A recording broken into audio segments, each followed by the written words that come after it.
Hello friends, I am Chevee. Welcome to my shed. How are you doing today? How's life in your world? How's things where you are? I'm doing better. My thumb is no longer actively bleeding.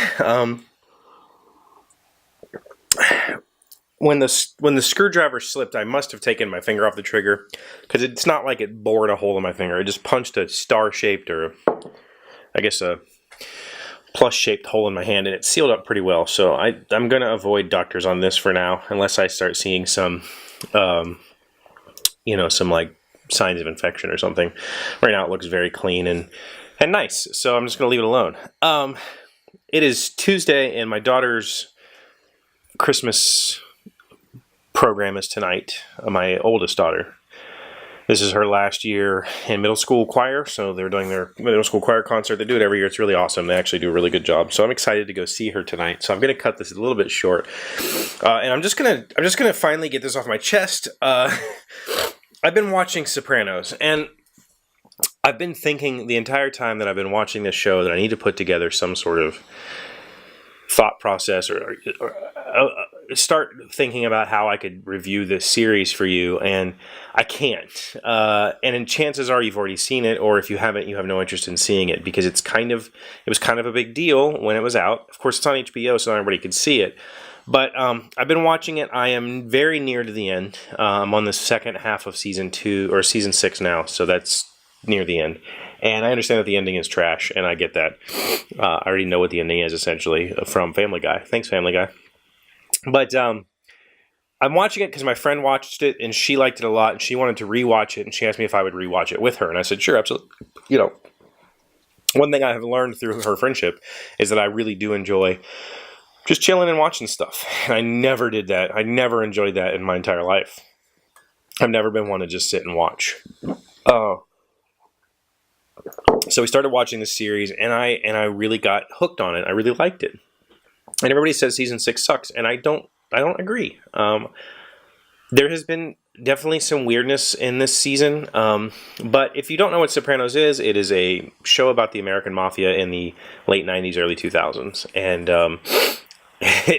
the thing that strikes me about this particular series is that here's these groups of guys, these families, these big crime boss families, and they never really show. They always show these characters as they're just losers. Like, I don't really know how else to put it. Like, I guess in a traditional American media, we've kind of trumped up these crime bosses and these thugs to be these like really powerful men who have a lot of money and wealth to throw around. These guys are like worried about like $5,000 or $3,000. They're worried about like basically nothing in the terms of organized crime. Like, they're really petty criminals. They're really not very successful.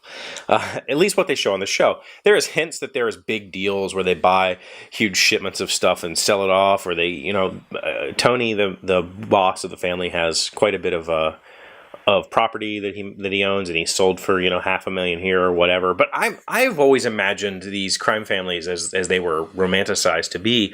Like, these bosses are dealing in like multi-million-dollar deals, just moving huge amounts of cash.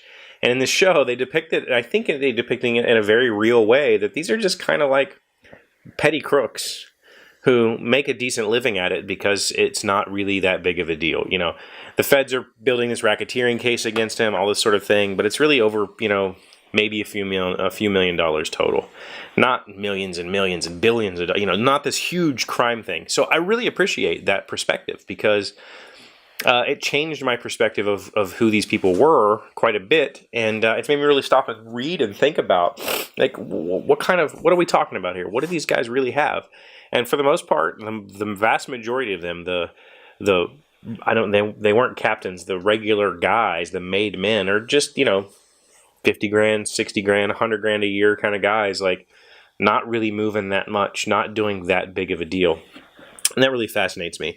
On top of that, the show is filmed in a very specific way, and I'm really impressed at how long they were able to pull off this just kind of disconnected show, in a sense that the time frames leap from days sometimes between episodes to what appears to be months between episodes, maybe even years. It's kind of uncertain because things change so drastically.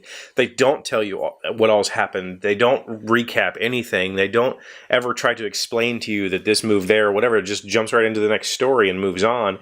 And none of it really is connected. There's really very little overarching story. Season 6 is wrapping up with kind of an overarching story for the main character, Tony. But for the most part, they're very disconnected stories with a few threads here and there that connect 6 or 7 episodes or maybe a season. But for the most part, each episode is just kind of like, well, what are we going to do today? Well, we're going to go rob this guy or whatever, or deal with this situation, or talk to the guys in New Jersey. And on top of that, there is a whole lot of just dead space in the show. There's a whole lot of just showing these guys being normal people. Stuff that would not make it into a network show because it's boring. It's frankly, dudes sitting in a chair looking at the TV for a minute of this. Just, well, why did we watch that? I don't know. Or, two guys just saying something really just boring, not has anything to do with the story or whatever's happening, just having a conversation about whatever, just for the sake of it. And I really appreciate that. I really appreciate the amount of effort they put into kind of normalizing these characters. And it's really engaging. I don't want to say it's a reality show, but it feels a lot like that because there is a lot of truth, at least, in these characters. And that's really appreciated. So I'm hoping to wrap up Season 6 Part 2 very soon, because I don't know what I'm going to watch next. That's why I wanted to tell you about this. I wanted to get your recommendations on what's next. I've been thinking about maybe Westworld. I haven't watched any of Westworld yet.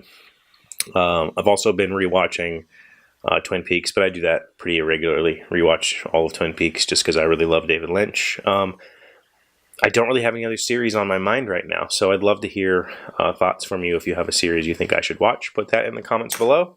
And maybe we'll discuss it someday in the future. If you have anything to say about The Sopranos or my take on The Sopranos, put that down below also. I really appreciate you being here, as always. Thank you for liking, commenting, subscribing, being amazing people. I'll see you tomorrow. Hey, Doc, wait! I want to ask you something. Today's random fact comes from Wikipedia. When were Oreos invented? Oreo is a sandwich cookie consisting of 2 chocolate discs with a sweet cream filling in between. The version currently sold in the United States is made by the Nabisco division of Mondelez International.